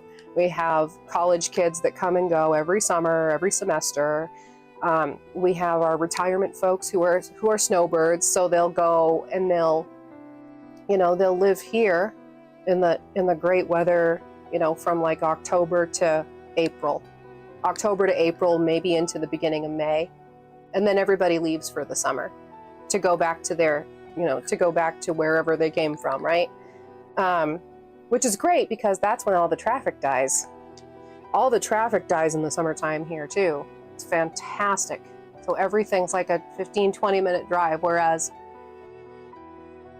the rest of the year it's between 35 and 40 minute drive anywhere. Just because people don't know how to drive around here. So yeah, we've been going through it. We've been going through it in the grotto, but we have survived. We have persevered. We have conquered and slain every scammer little Hydra head dragon that has come along. Oklahoma's stupid hot. I believe it. I believe it. I will bet it. It's disgusting. That wind sweeping down the plain is probably blazing hot, like a convection oven. And now, of course, now we have the monsoon. So we have static in the air, we have lightning, we have thunder, we have, like it'll be raining a couple miles away and you can see it coming, but it'll all dry up before it hits our house. And sometimes the weather is so crazy here in the summertime that it'll be raining on the front of the house and completely dry and sunny on the other side of the house. The next time that happens, I'll film it. I'll show you guys what I mean. We're out here. Still here. Still here, damn it. That's right. You second that. Hell yeah. Oh yeah. Welcome to Arizona. Like, that's our weather. Yeah. It's special.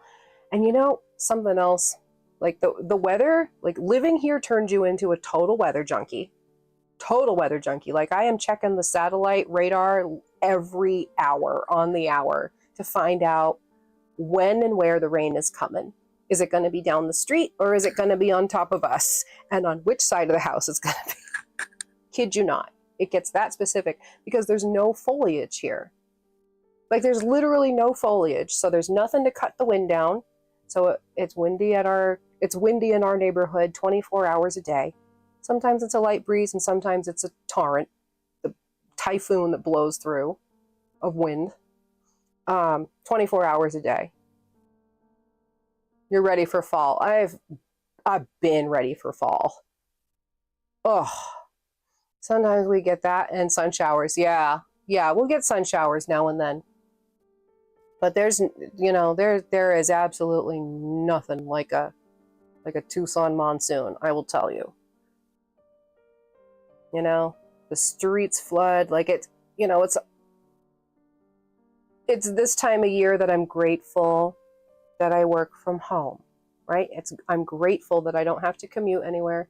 I don't have to drive anywhere, because the streets flood, people get hurt, cars get swept away, property damage happens. Like, it's the Wild West out here, y'all.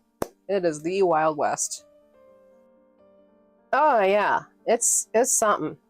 But the thing that will never cease to amaze me, my family moved out here in 1996 from New England, from Massachusetts, and something that will never ever ever cease to amaze me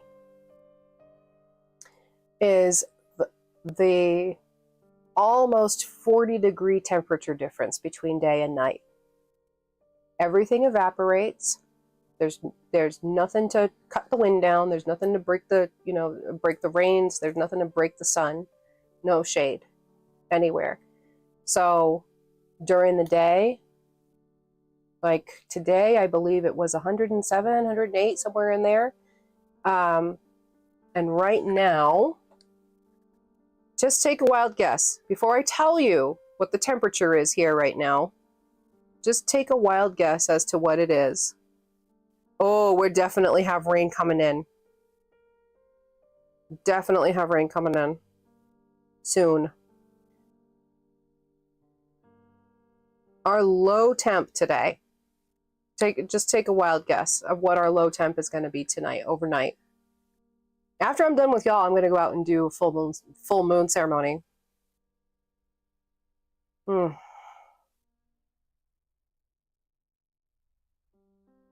73, 70.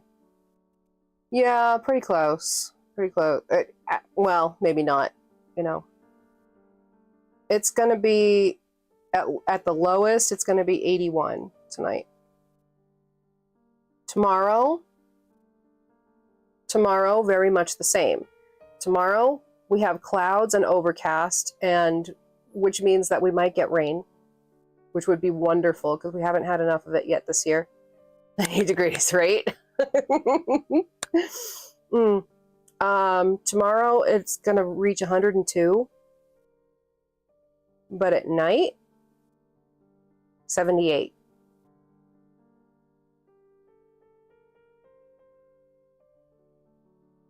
So there's always, never fails, between a 30 and 40 degree temperature difference between day and night here. So you never know how to dress. You never know what to wear. And people say, oh, well, you have air conditioning. Well, not everybody here does. We're one of the lucky ones that does have, an HVAC system in our home, right? I don't understand how people have split level homes here. I don't get that at all. It's been years since I've been in a home with stairs. Couple decades since I've seen a home with stairs, which makes me very sad. Very, very sad, because to have a 42-inch hoop skirt with a train and no staircase to run down in it is criminal, beyond criminal. So yeah, we're going to work on fixing that. So anyway, I don't know how we got off on this tangent. I do not understand.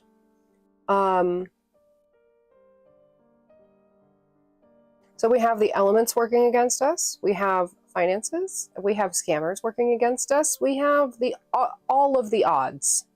We are against literally all of the odds. Just name something and it's been screwed up. The people who work on those units make bank, right? Oh, they do. Absolutely. Absolutely. The last time that we had a motor replaced, I think it was, oh God, what was it? 6,000? But they last 20 years. You know, it's a 20-year motor. It's supposed to be.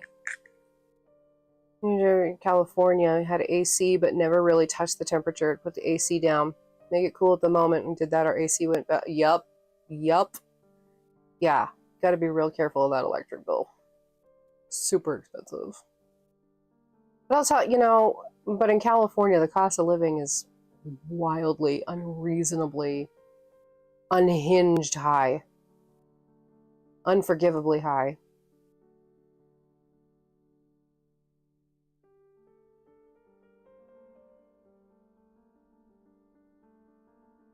Here in the summertime, the electric bill gets a lot.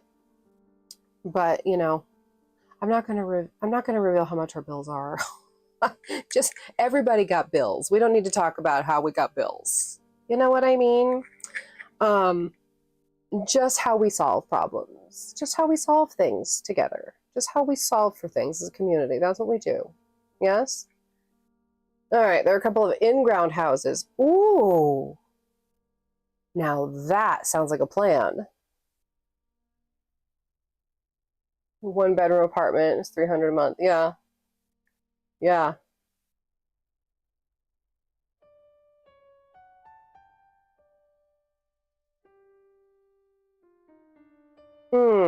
Okay. All right, y'all. Let's change the subject, shall we? We've got each other. That's right.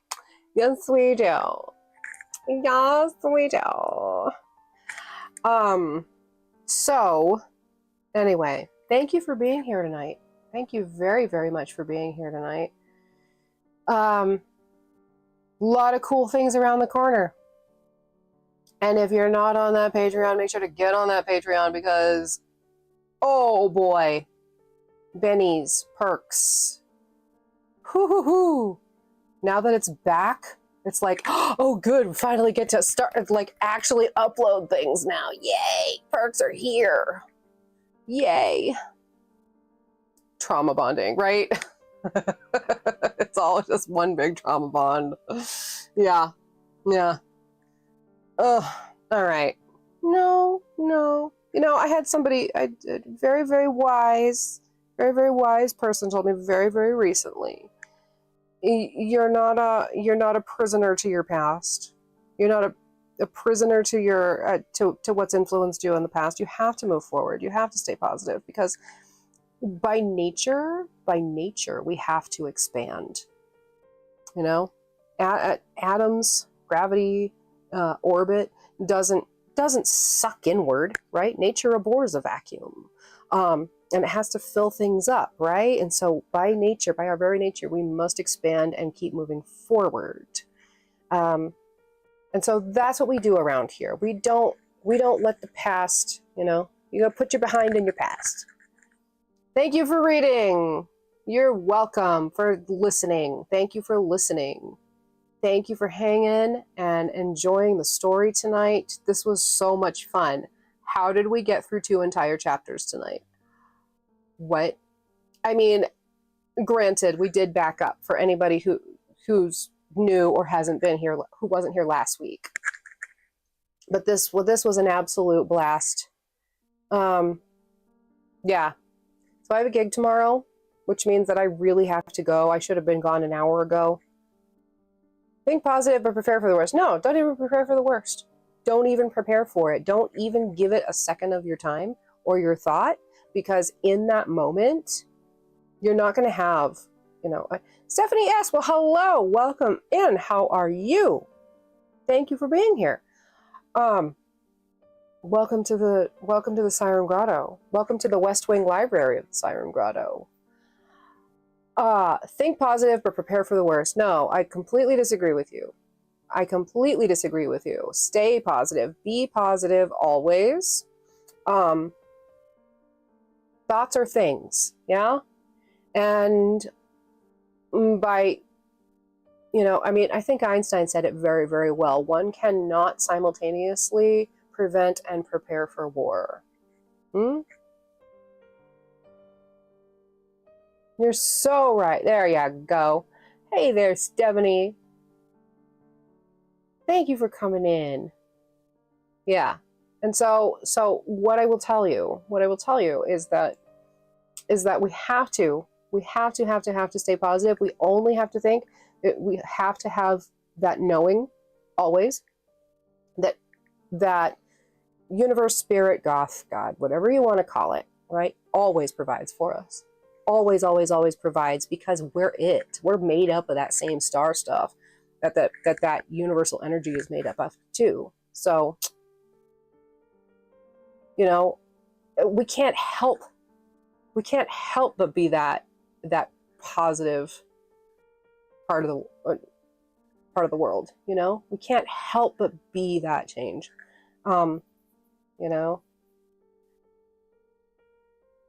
That's a quote that's attributed to Mahatma Gandhi, but it wasn't Gandhi.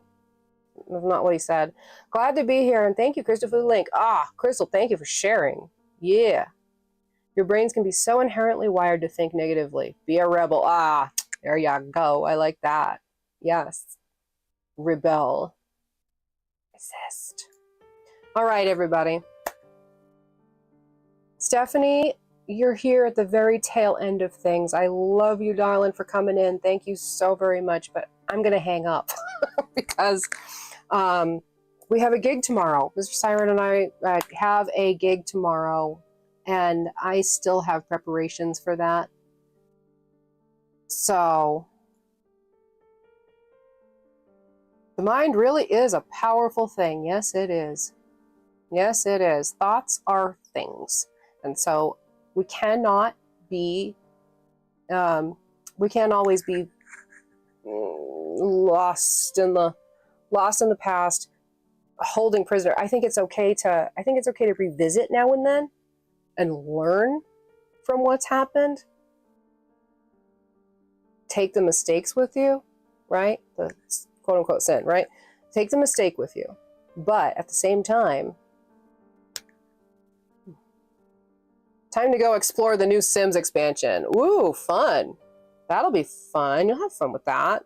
Get some rest. Oh, darling, there will be no rest. There ain't no rest for the wicked. Money don't grow on trees. But yes, it does.